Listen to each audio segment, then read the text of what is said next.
안녕하세요. 제임스테레비 제임스입니다. 오늘은 앞 영상들에서 말씀드렸듯이 시장성 경쟁력, 사람, 투자 회수 가능성 외에도 투자심사위원회에서 빈번하게 논의되는 몇 가지 포인트에 대해서 알려드리도록 하겠습니다. 첫 번째입니다. 기업이 희망하는 전체 투자금의 모집 가능성입니다.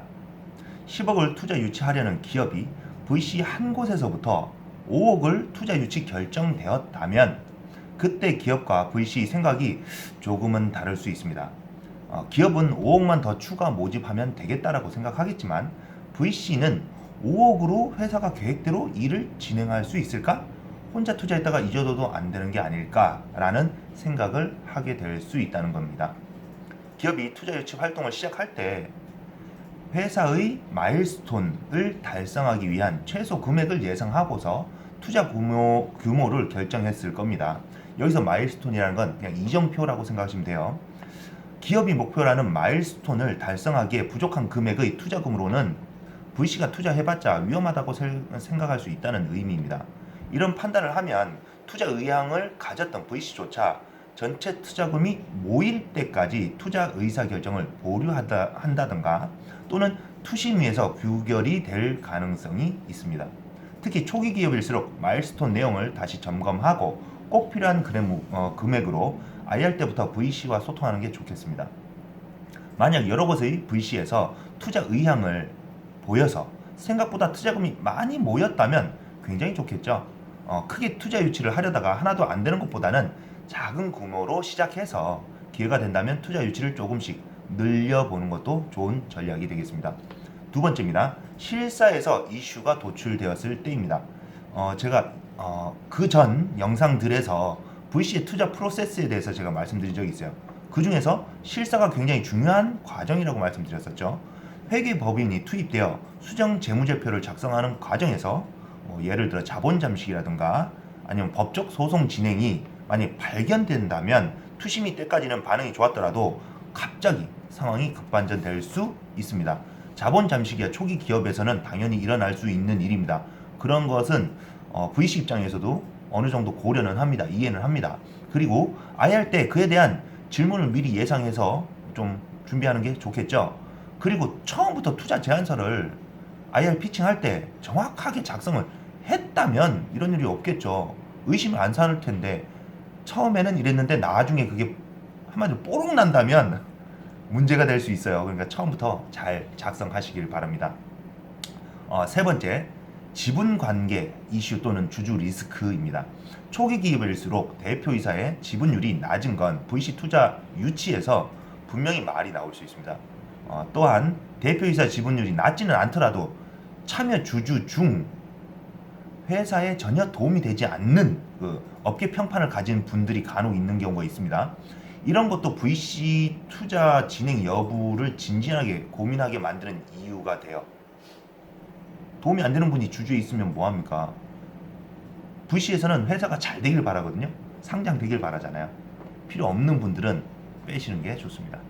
네 번째, 간단하게 팁을 드릴게요. 주주 리스크가 있을 때는 투심에서 조건부 승인할 수 있어요.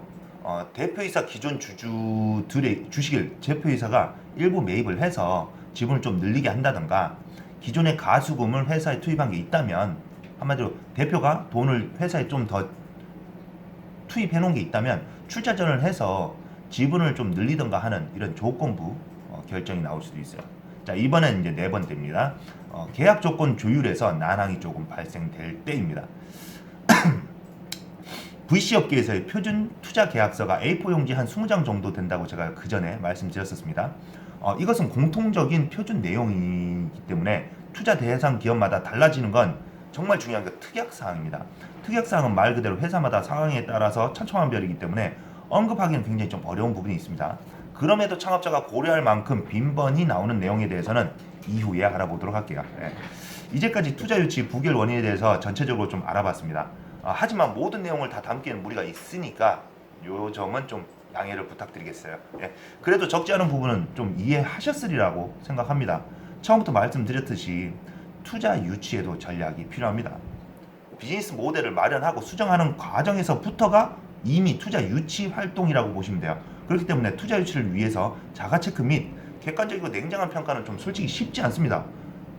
창업자분들은 자기께 제일 좋다고만 생각하기 때문에 저희가 보는 입장에서는 좀 다를 수 있습니다. 그렇기 때문에 객관적으로 좀 보기는 어렵죠. 그렇기 때문에 뭐가 필요하냐? 멘토링 또는 컨설팅이 필요한 거예요. 구체적으로 진단하고 회사에 적합한 최적의 투자 유치 전략 또는 자금 조달 전략을 세우는 것을 정말 추천드립니다. 뭣도 모르고 막 하시면 안 돼요. 다 그냥 에너지만 소비하게 됩니다. 그렇기 때문에 투자 심사역이 바로 이런 역할을 해주는 사람인데요. 제가 투자 심사역이잖아요. 그래서 혹시라도 조언이 필요하시면 언제든지 제임스에게 댓글 또는 메일 보내주십시오. 그 외에 각종 보육기관, 협회, 엑셀레이터 등 지원 프로그램을 적절히 활용하는 것도 좋습니다. 요즘은 대기업뿐만 아니라 모든 은행들이 투자 회사를 다 갖고 있어요. 그렇기 때문에 찾아가면 좀 많이 도와줍니다. 도와줘요. 근데 막 도와주진 않죠. 또 그러면 좀 찾아가서 막 괴롭혀야 돼요. 도와주세요. 그러면 조금 낫겠죠. 그래도 그냥 슬쩍 훑어보고 그냥 몇 마디 해줄 뿐이지 막 알려주진 않아요. 저처럼 알려준 사람이 있을까 싶네요. 없을 겁니다. 왜냐? 일단은 제가 알기로 저희 업계에서 저희 회사 또는 제가 굉장히 친기업형이기 때문에 그래요. 하여튼 많이 댓글 달아주시고 메일 주세요. 도움되셨는지 모르겠습니다. 즐거운 하루 보내시길 바라겠습니다. 감사합니다.